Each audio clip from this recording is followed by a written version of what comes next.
Hello everybody and welcome back to my Horizon Zero Dawn playthrough. Where last time, what was it? Basically just trying to get, I want to get to Meriden. The whole problem is I want to get there. Yeah, we'll have to go see about clearing up these things. Some kind of figurine. A wooden artifact left in the offering of a travel market, along with a strip of parchment bearing handwritten glyphs. Instead of such artifacts to be traded. Tech Talk. Upon this peak, I named my son. That which I could not do before my exile, Signac, chieftain of my rear. Thought your blood was his, but the truth was clear as this colored sky, painting your eyes and mine. As I wander alone in this foreign land, it is not Signa's death that wounds me, nor the memory of Illy, your mother, nor even the loss of snow, or the loss of Snow Sheep Banner, my home, but instead the silence that lay between us. You should have, who should have been father and son. I paint my mark here for you and leave you this offering, though it will never be touched. Will never touch them with your hands. I think it's Banuk.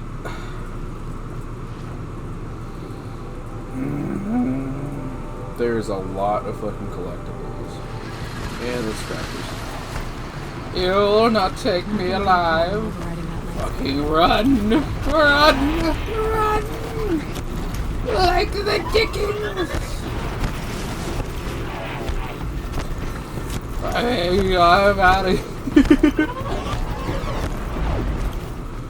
I would assume there was a way you were supposed to get over. I can look into the past with my focus.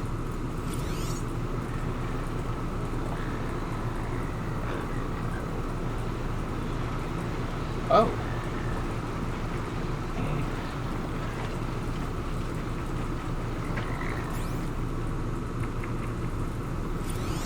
Apocalypse Storm Tour, Day 2. My father guest lectured here. A 300-level military history course on the age of human manpower. Might as well be teaching medieval siege tactics. I was 8 when he died.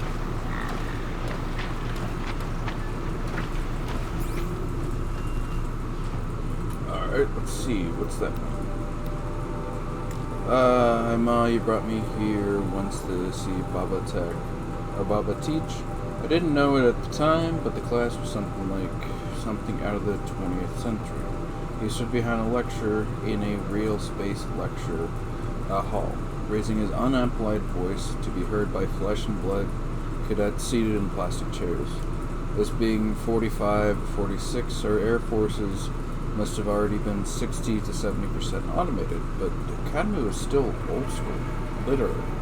I suppose the acquaintance of the setting fit the subject he was teaching, Age of Human Air Power, 1909. The cadets probably thought the question marks were wishful thinking or willful ignorance. From their perspective, the era of human pilot was already over, but not for Baba. I can still see the medals he kept in that drawer in the bedroom. Inscriptions in Sanskrit touch the sky with glory. You said more than that. Even as a Commodore in the IAF, he kept flying.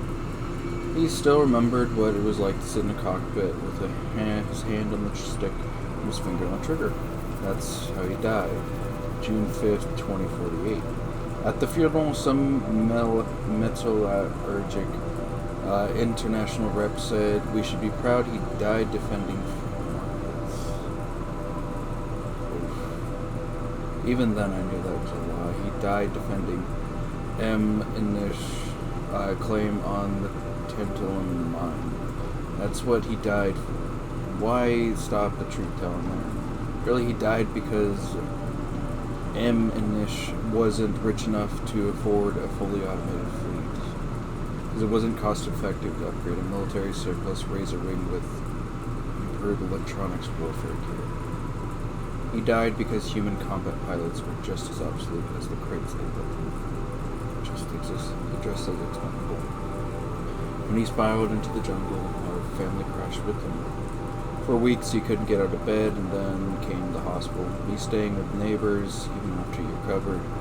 Even when you said it'd be all the right things, it probably we'd be okay, I didn't believe it. Something had broken between us. I felt like an orphan. Nothing seemed to matter anymore. Just how I lived for the next 7 years until the illness killed me. Ooh, yeah, that's very much fun and relatable. Well, not exactly the dying of war. Anyway, alright, so what's this one? Am I at level 7 overload? I doubt that's... Wait, I can just fast travel here? It sparks fear. Leaked something international correspondent sparks fear of potential mass layoffs / deportations. The hacker, Shanghai, July 4th, 2062, the hacker collective Idiot Army has released nearly a terabyte of internal correspondence from Lunar Resources Incorporated, sparking rumors that Shanghai-based lunar mining company is preparing to downsize considerably. Sizable robotic war fleet and competitive salaries attracted attention from young English-speaking professionals in the mid-2050s, but the leaked files suggest that the company's increasing reliance on automations may have made much of their human workforce obsolete. Correspondent repeatedly touches on the potential cost of relocating redundant personnel, suggesting that if mass layoffs do occur, former employees will lose the Chinese citizenship guaranteed by the employment. Holy fuck. That's fucked up. A vantage. Another message from the past. Oh, I have fast travel as well.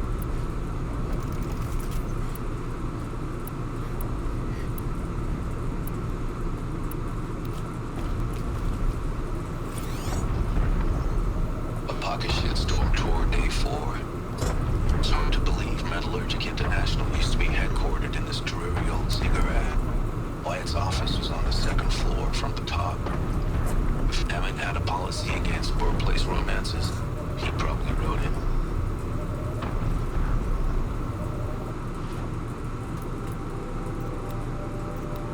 Okay.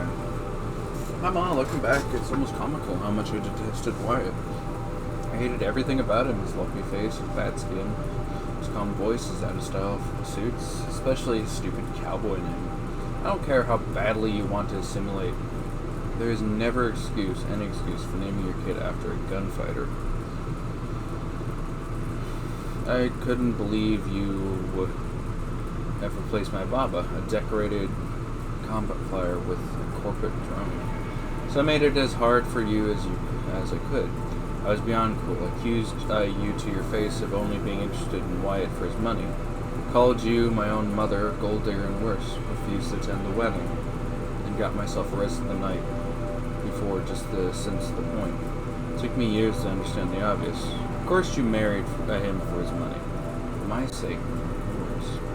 For Wyatt, the job you were working didn't even cover food or rent.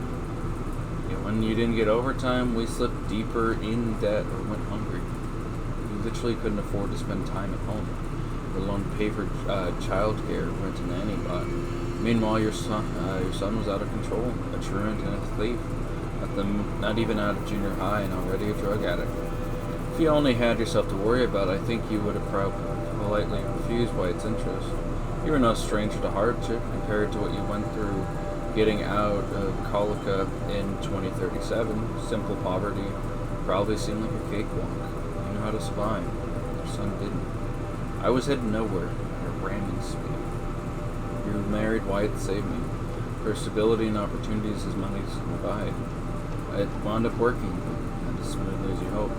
Before I could be saved, I had to die first. That's a story for the Empire. That's the one where we talked about that. Where basically, yeah, then you bailed them out.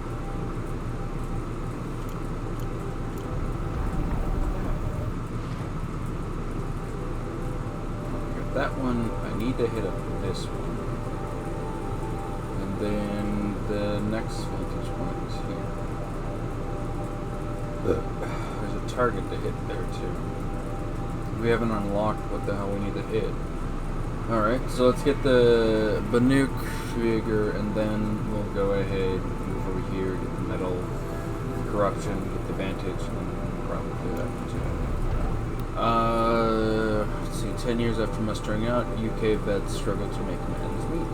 Watford, May 1st, 2062, 10 years ago, Lance Corporal Rosalind Jeffries received her discharge paperwork at the ceremony that marked the decommissioning of all human combat forces in the Royal Air Force. Today's Jeffries and her husband live with another former military family in a small 2-bedroom flat. Well, it's not ideal, says the good humorous Jeffries, who supplements her military pension as a bartender. But it's sort of an English tradition, isn't it? Resenting elected officials for breaking promises. Make do. Jeffries isn't the only one having to make do. According to a study conducted by the Social Welfare Research Institute, 75% of veterans polled report that they're unable to cover living expenses with their pension income alone. The researcher Harold explains it's a complicated situation. 10 years ago, few people anticipated just how high and how quickly the cost of living would rise.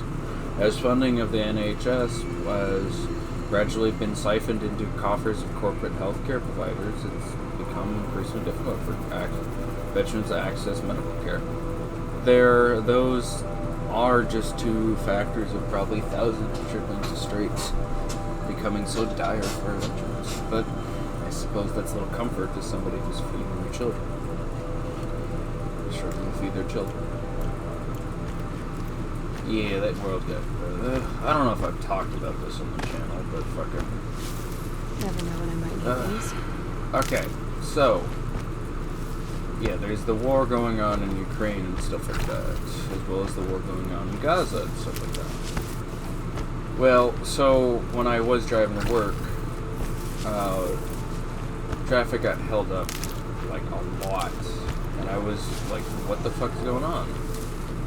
I was like, oh, there must be like an accident or something. And then I get up to where essentially the whole block is. There's nothing blocking. There's nothing stopping people from traveling. What happened is that people were paying attention and looking at protesters on the bridge. Were the protesters doing anything illegal? Were they doing anything irresponsible? No. To be honest, there's no viable reason for the people to be stopping outside of just a gawk at the protesters. But the thing is that what were they protesting about? Well, they were protesting. I don't think these are the same firms. Anyway, sorry. They were protesting the U.S. involvement in fucking Gaza. Except the fun part is, to my knowledge, we don't have any fucking troops in Gaza. It's what the whole fucking point of why we're fucking offshore is that we're not technically allowed to be in it. And while everyone's gonna be like, oh, well, that's because we are in it. We're fucking with them. Even we're not allowed to be in it. That's why. No, it's not why they're. So that's the fun part about the whole problem with the fucking protesters. I've never encountered them. I don't know any of them personally. But I know that it's probably going to end up the same as, well, as fucking Vietnam. And why would I say that? Why do I think that? Well, what was the protest against Vietnam about? They were about U.S. involvement in the peacekeeping operations, that we had conducted a lot of harmful things, and that we should pull out because we've been losing so many of our men, and stuff like that. Except that wasn't entirely it, because they also ended up labeling them as massacres, and child killers. Would there be ones that did massacre children and stuff like that? Each war has its own war criminals. The U.S. has had war criminals before, the same as Germany and any other nation, to be honest. So, the obvious question would be, do I think that how fucking the veterans got treated after Vietnam?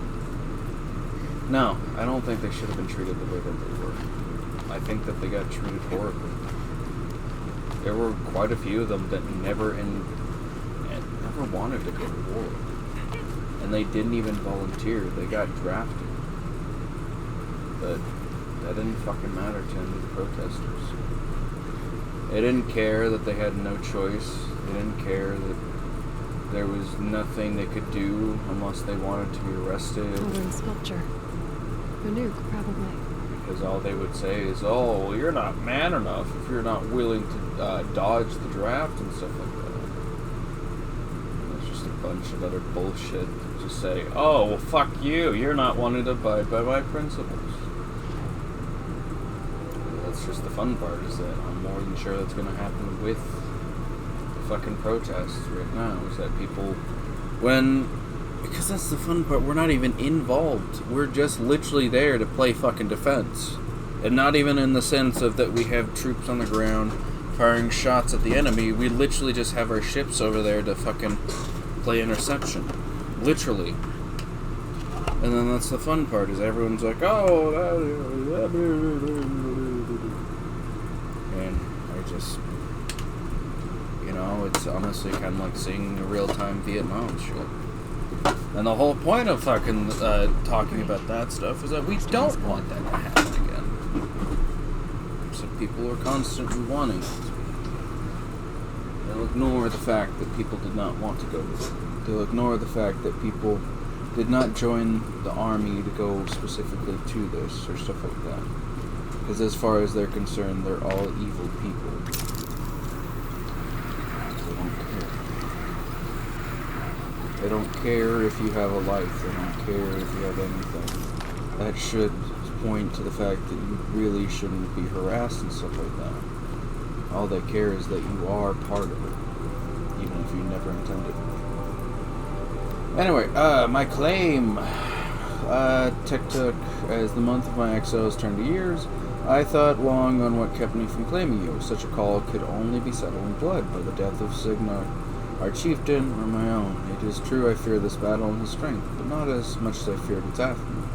The eyes of Illy, your mother, distant, dead, as they beheld the corpse of her mate. This I could not bear, so I remained silent, ashamed. But fate is cold and cruel. My fears come to pass despite me. I paint this mark in sorrow, and leave you this offering. I never touch the bones from my hands. But yeah, that's just kind of the whole shtick, is that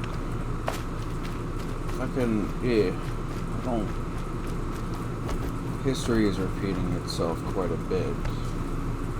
It's why I'm really fucking pissed off at the whole prospect of, the victors write the fucking books, and why I've gone on record multiple times saying that that's not at all the fucking truth.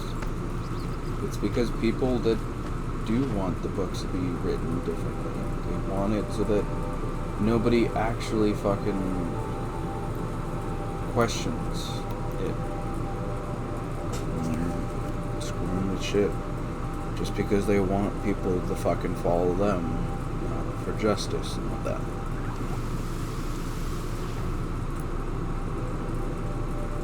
Oh, okay. I was gonna say, I think we're way too close, pal. I think we need to fucking leave. Who are you? The caravan sent me. Caravan? What caravan? The one you sabotaged. You figured no explosive arrows meant no survivors. No witnesses to your crime. Look, stranger, I have debts. If I don't pay, the Dicers will gouge out my eyes. Like that?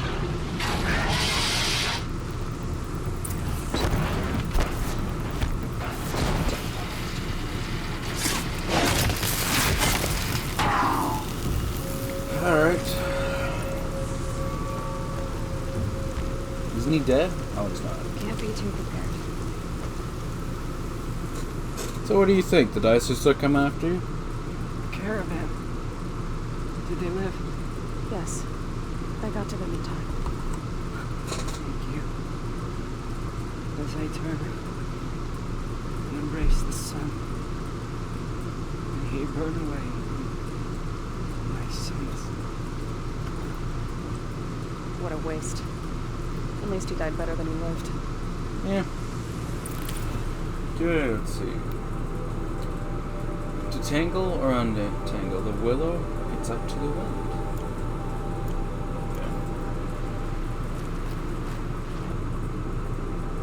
Alright. Pretty damn close. Yeah, we'll just go up here and it's fucking just T-Rexes all the way up here to get my flashes. Our arc flashbacks. Alright, so we're gonna end it off here. We got quite a bit.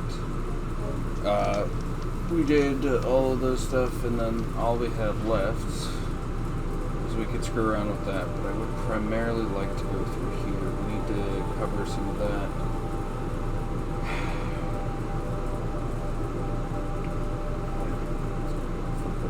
Okay, anyway, I'm going to end it off here. Thank you guys for tuning in. All jazz, like, subscribe, comment down below, what's a good video. Have a great day. Where's the button? Right